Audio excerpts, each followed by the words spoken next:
National Broadcasting Company presents Sir Laurence Olivier, your host in Theatre Royal.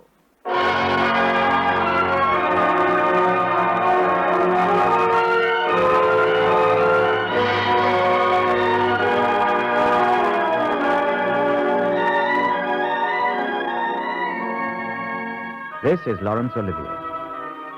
I'm speaking to you from the stage of the Theatre Royal Haymarket, in the heart of London's theatreland. This is one of London's oldest theatres, and it is appropriate that I should introduce the first of this new series of programs from here. I am at this time rehearsing a new play with my wife, Vivian Lee, and after a short tour, I shall be opening in London early next month. Because of this, although I shall be introducing the program each week, I am, for the first few of this new series, inviting some of my own good friends of the theatre to join me and appear in subjects of their own choice. My first guest is a very old friend of mine. A good few years ago, I had the pleasure of appearing as his guest on his own program from New York, and that is why it gives me particular pleasure to return the compliment and to reintroduce you this week to Orson Welles. Orson has chosen a famous story by Alexander Pushkin, which you may know. It is a tale of excitement and suspense, which I think you'll like. Here he is, then, Orson Welles, in the role of Hermann in The Queen of Spades.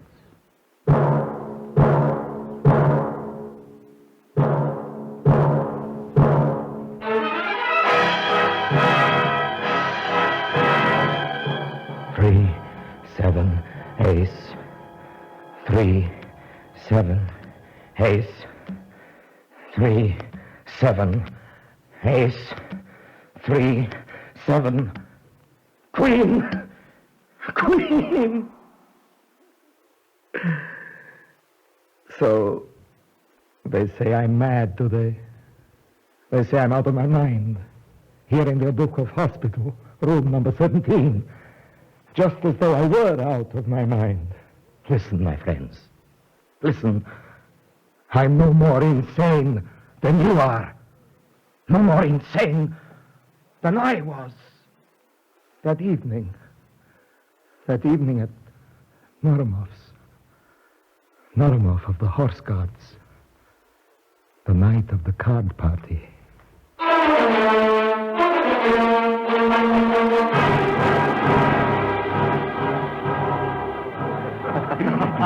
And how did you make out, Ewan? Did you win? No, I lost, just as I always do. I always have been unlucky at cards. I play carefully. Never raise the stakes, keep my head, never let myself be put out. Yet I always lose. And you've never been tempted into putting your winnings back onto a sequence? All on one card, double on the second, double again on the third? Not me, I'm afraid.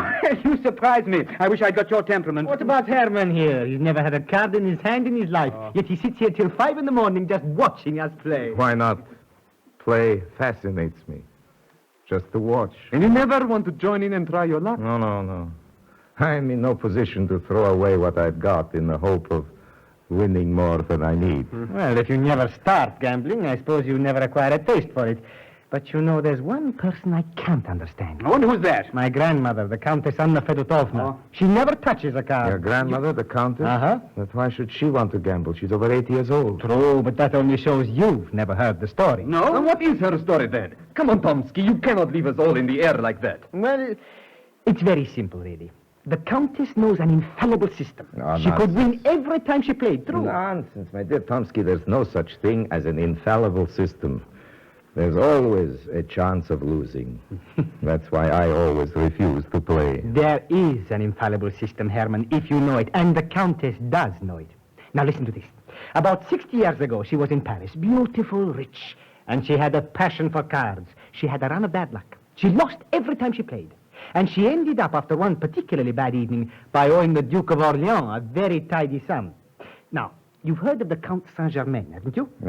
Wasn't that the charlatan who said he was the wandering Jew and pretended to have found the elixir of life? Well, he may have been a charlatan in some ways, but he had extraordinary powers, supernatural powers, apparently. And he was the one who taught the Countess her infallible system. Nonsense, Tomsky. I tell you, there's no such thing. Very well, then. How do you explain this? The Countess asked Saint-Germain to lend her the money. Instead, he told her the secret system. She went back to Versailles that very night, and on just 3 cards, doubling and redoubling the stakes, she won back the fortune she had lost. But, my dear fellow, that was just a lucky coincidence. No. If she had played again, she'd have lost her fortune again. Oh, no, not when she knew which 3 cards to play. Nonsense. You see, it had been one of the conditions, by the way, I didn't tell you, that after she'd played them just the once, she should never touch a card again in her life. And she never has done. You mean to say you've a grandmother with a secret like that, which could make you millions, and you've never managed to wheedle it out of her? No, nobody ever has, not even her own sons. Well, I wish the Countess would take pity on me sometime. 3 infallible cards like that, and once would be enough. Nonsense. I should retire a wealthy man from that single game. Yes.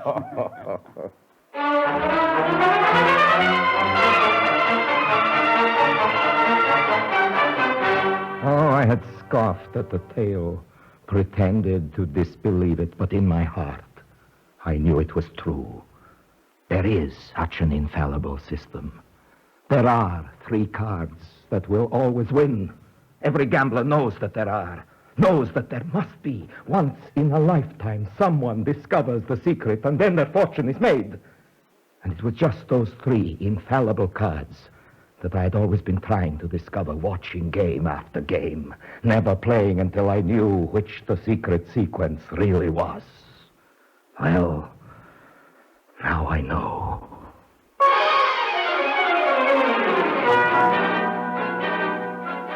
All night long I had lain awake, thinking about the secret and the one old woman who knew it. Next morning I took a walk through the streets of the city. I stopped before an imposing mansion. Excuse me, sir. Whose house is that over there? On the corner? Yes. The Countess Fedotovna's. A great lady, sir. The Countess? The Countess Anna Fedotovna? That's right, sir. The only one. She's an old lady now, sir. 87, they say. And who is the young lady? The young one sitting at the window? At the embroidery frame. Yes.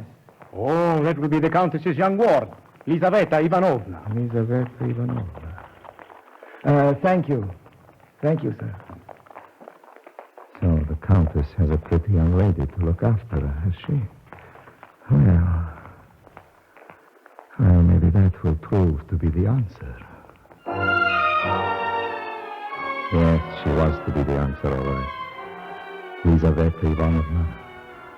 Day after day, I went back to the house, standing there in the street, gazing up at the figure in the window, wondering what went on between her and the Countess. Did she know the story of the old woman's secret? No, not until I finally told her. They talked about other things up there in the Countess's dressing room. What are you gazing out of the window for, child? Is it so interesting down in the street? I'm sorry, I wasn't thinking. Not thinking. You looked as though you were lost in thought. Maybe you find it far too dull, reading to me. Oh, no, my lady. Shall I get the book that Prince Pavel sent you yesterday? No, I don't feel in the mood for being read to. Oh, the novels they send me are a lot of ridiculous nonsense. Is the carriage ready? Yes, my lady. It is waiting at the door till you require it. Then I shall get dressed and we will drive to the park. Please be ready to start when I am dressed. Yes, my lady. Natasha. Yes, mademoiselle. Do you know that man down there in the street? He's been standing there all the morning. The officer, mademoiselle? No, I never saw him before. What uniform is he wearing? Well, I am not sure, mademoiselle, but...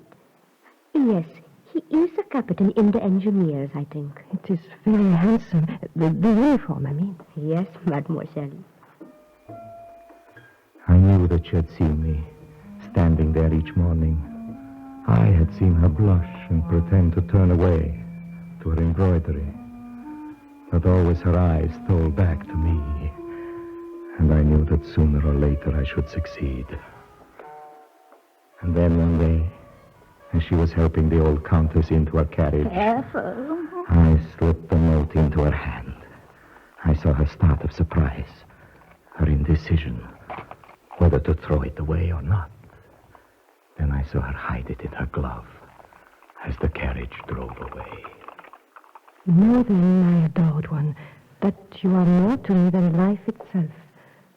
Though I have only had the exquisite happiness of gazing at you from afar, I live for the day when I shall hear your voice, and when I shall have the courage to declare myself your devoted slave. Hermann. But what am I to do? Whatever would the Countess say if ever she were to find out? The man is far too bold. I shall have to return his letter. Yes. She returned my letter, just as I knew she would, with a brief note of her own.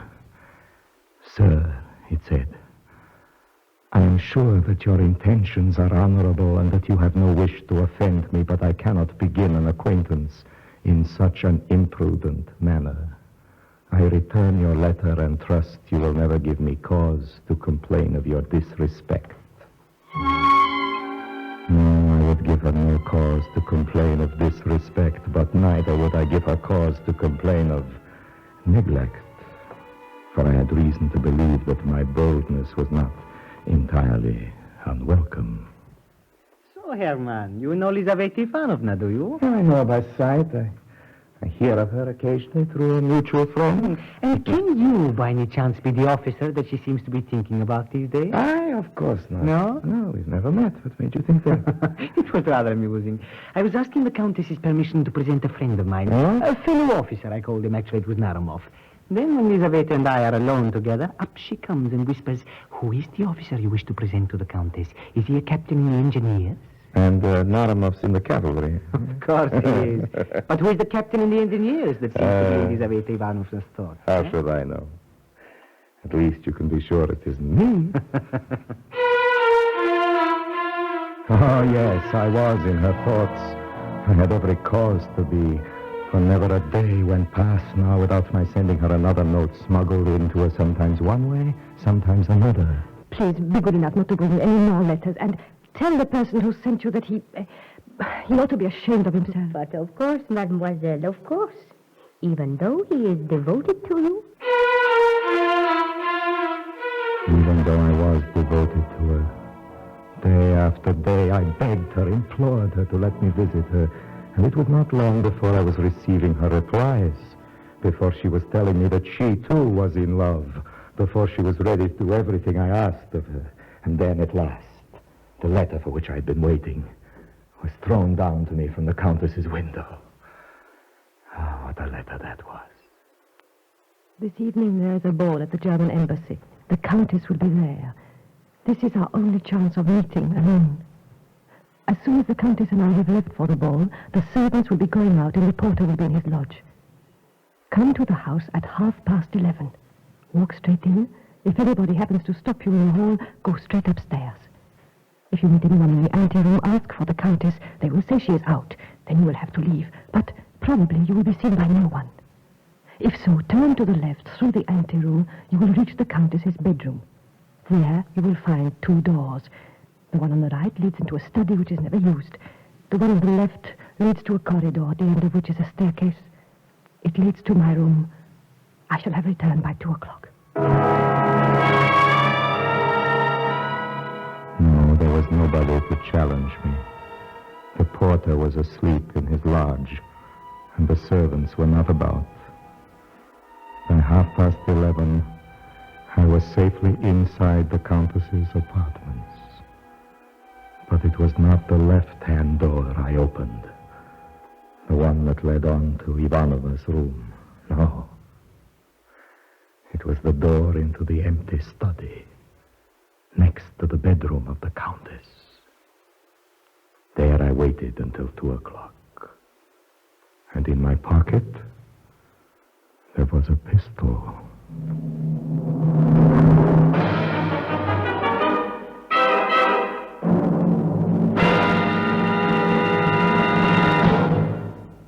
In a moment, we shall return to Orson Welles in Alexander Pushkin's transcribed story, The Queen of Spades. And now we return to Orson Welles, starring in Alexander Pushkin's famous story, The Queen of Spades.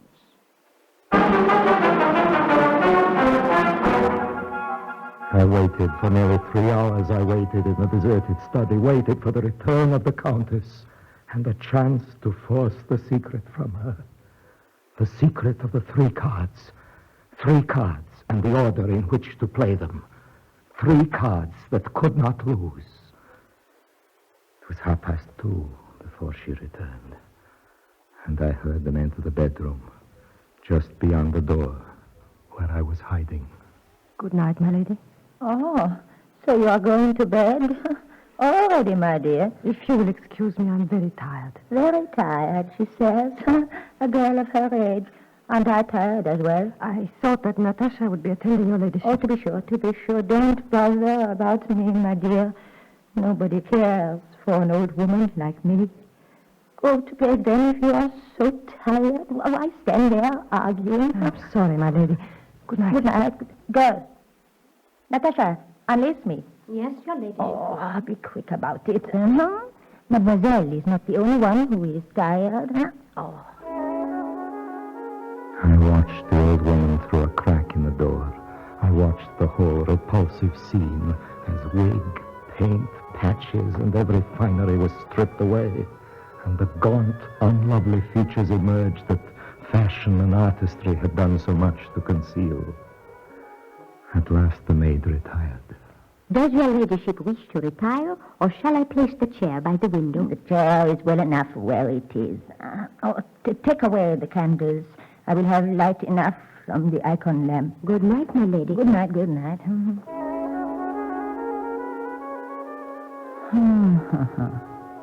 What a paltry affair it was tonight, that ball. It seems they have forgotten what social occasions ought to be, just as the modern world has forgotten how to deport itself. What days they used to be when Princess Daria Petrovna and I... Who are you? Don't be alarmed, madam. Don't be alarmed. I am not going to harm you. I have come to ask you a favor. Who are you? What are you doing It does here? not matter who I am. But it is in your power to make me happy for life. And it will cost you nothing. What do you want? Madame, I know that you can name 3 cards. 3 cards that are to be played in sequence. 3 cards that cannot fail to make the fortune of anyone who knows them. No, it was only a jest. I swear, only a stupid jest. It is no jest to me, madam. I want you to name those cards for me. I do not know any card. Why should you keep your secret? Who for? For your grandson, Stomsky? They are all rich enough already. They don't need to know your secret. Besides, they have no idea of the value of money. They would squander it away in a year. With me it will be different. I know the value of money. I live simply. I am not a gambler. I've never touched a pack of cards in my life. I will only touch 3 cards. Tell me which they are. I do not know any card. Madame, if you have any feelings at all, by all you hold dear in life, tell me your secret. No. If you have ever known what it is to be in love, if you have ever known human suffering or sympathy or rapture, by all you have ever felt or longed for, I beg you, tell me. I do not know any card. You old witch! I'll make you answer. See, I have a pistol. Oh, no. Tell me. Tell me, you hag. Tell me. Unless you tell me those 3 cards, I shall...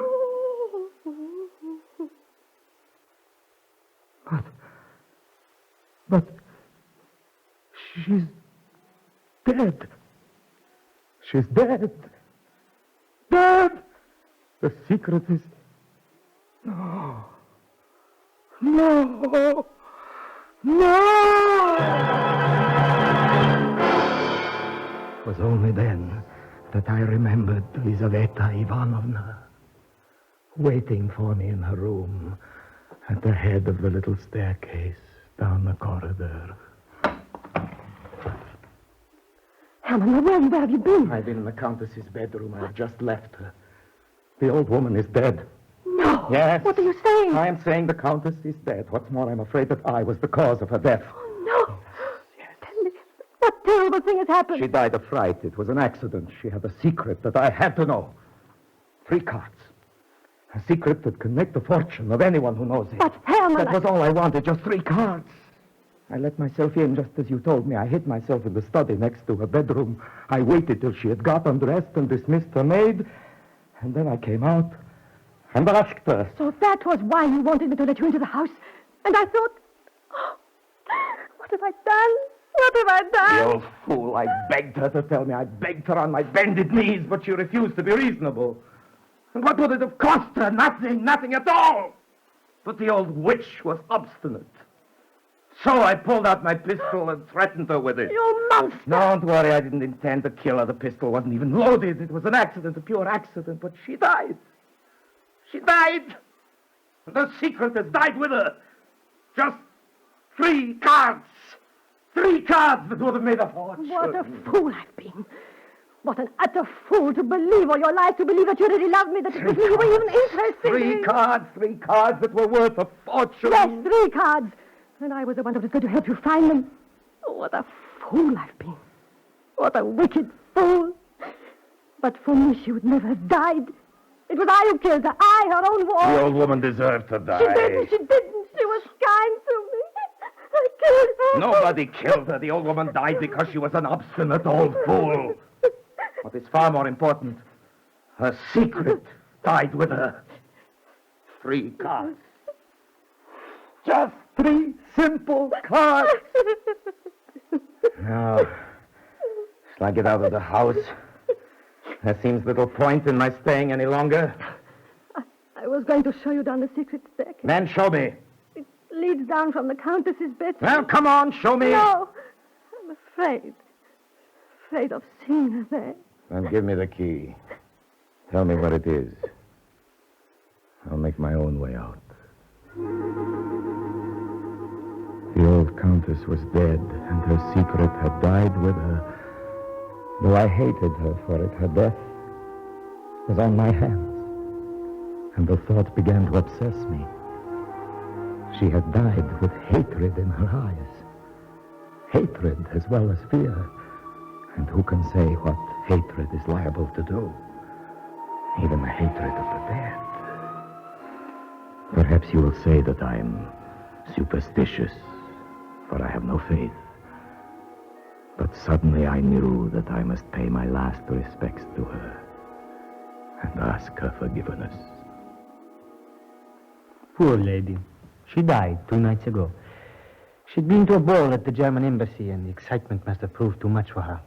She died in her bedroom, peacefully, in a chair beside her bed. I am sorry. Yes, I'm going to the funeral tomorrow at the convent of Our Lady. What time is the funeral? 9 o'clock in the morning. At the convent of Our Lady. I shall be there. You are a good friend, Herman. Thank you.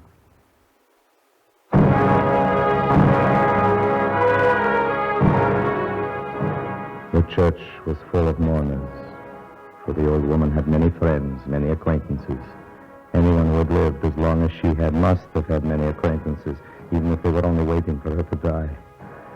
The coffin stood on a catafalque under a velvet canopy. The body was laid within it, hands crossed upon the breast, wearing the lace cap and the satin gown. When her relatives had paid their last respects, I, too, approached the coffin.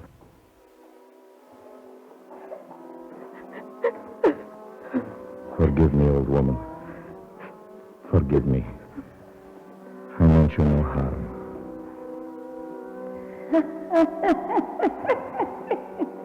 No. No!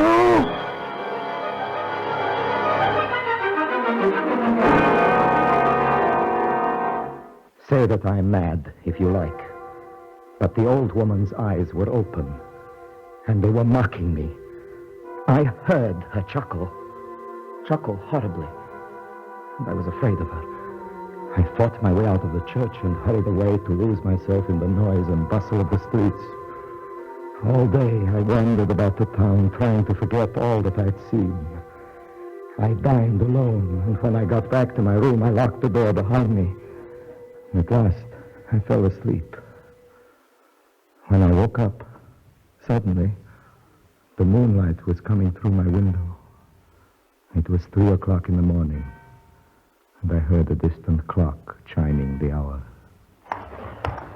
Who is it? Who's there? Who is it? The Countess. Countess Fedosnova. I am here through no will of my own, young man. I am here because I have been told, compelled to grant your request. 3, 7, 8 will win for you if played in that order, but only on this condition, that you play them once and never play again in your life. Yes. Yes, Countess. Countess, I beg your forgiveness. I forgive you my death, but if you gamble more than once, I shall return. Yes, I accept the condition.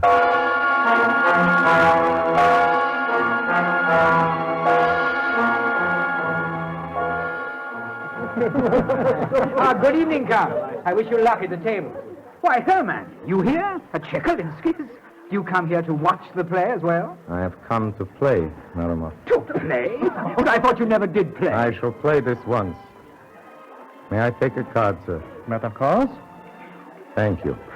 Well, congratulations on your fall from grace, my dear fellow. I shall watch this. Oh, the best of luck to you. Thank you. This is my card. This is my stake. Pardon me, sir, but what is the stake? I cannot see quite what you've written. 47,000 rubles. That's a very high stake, sir. A great deal higher than usual. Well, you accept my card or not? Naturally. I must only point out that here we play only for cash. Oh, for my part, your word is more than sufficient, but my part... There is the cash. Oh, thank you. If you are ready. The 9. And the 3. The 3 it is. I win. I will play again and double my stake. And this is my card. As you will, sir. At your pleasure. The knave and the 7. The 7 is my card. I win again. You are remarkably lucky, sir.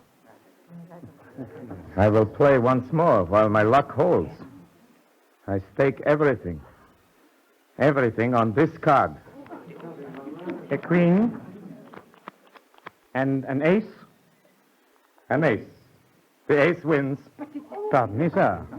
That card is not the ace. It's the queen. The Queen. Your queen has lost for you. The Queen! The Queen of Spades. But it wasn't the Queen that I played. It was the Queen of Spades. The Queen of Spades. It is the cursed old woman. The old woman. She has tricked me. Tricked me. 3, 7, ace. 3, 7, ace. 3, 7, queen.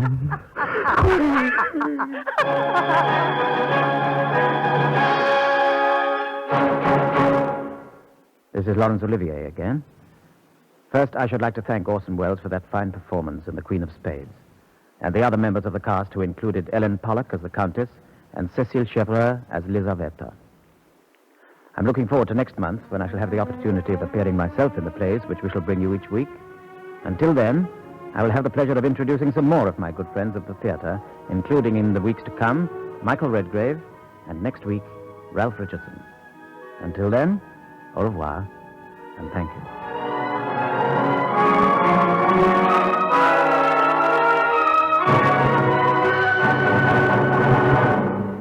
Sir Laurence Olivier introduced in today's transcribed program Orson Welles. Alexander Pushkin's story, The Queen of Spades, was